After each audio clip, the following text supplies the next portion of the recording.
Friday na pala ngayon. So, tomorrow may duty na pala ako. Kaya, ano guys, kailangan hindi ako matulog ngayong hapon para bukas maaga ako magising.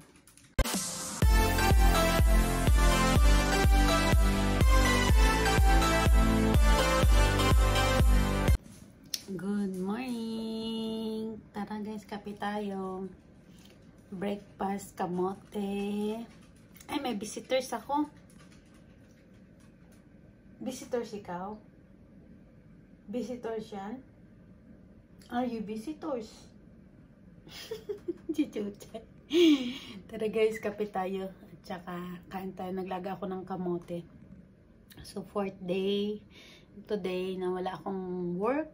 But next week, sunod-sunod na yung ating trabaho. So, habang may time, mag-rest lang tayo. Diba, Chuchay? Chuchay? Yeah? Ngayon si Chuchay. Lagi kong kasabayan pag nag-breakfast, dinner, tsaka lunch. Nakain din siya ng kamote. Kahapon kumain siya ng kalabasa, ngayon kamote. Hindi siya maselan. Kain din siya kung anong ulam ko. Itlog, kain din siya ng itlog.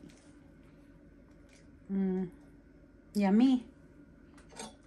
Yummy. Potato. Yummy.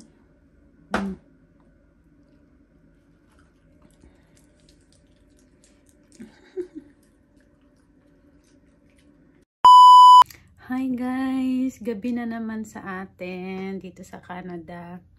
Ngayon guys, ito, kain na naman tayo. Wala tayong ginawa kundi kumain, tulog, kain, tulog.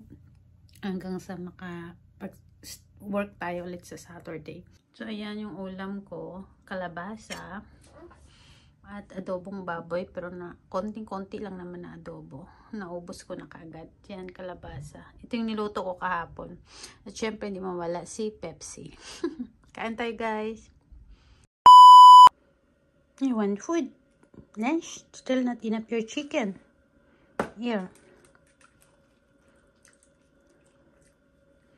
Chuchay. Hey, yummy.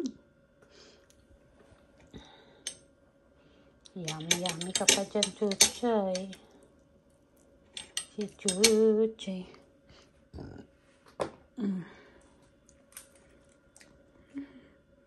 Kain tayo, chicken joy and rice. Alright guys, kain muna tayo ng lunch. Guys, today pala is Friday. Di ko na-notice yung day. Buti lang makita ko sa taas. Nakausap ko yung may-ari.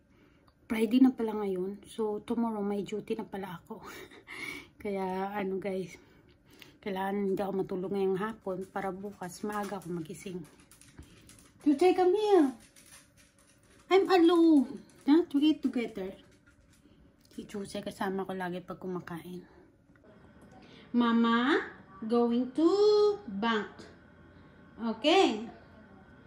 Just play here down. Then later Mama will come back. Okay. Chay. Yung mukha niya ang lungkot-lungkot. Ayaw maglaro. Ay. Ano? Chuchay, si Chuchay.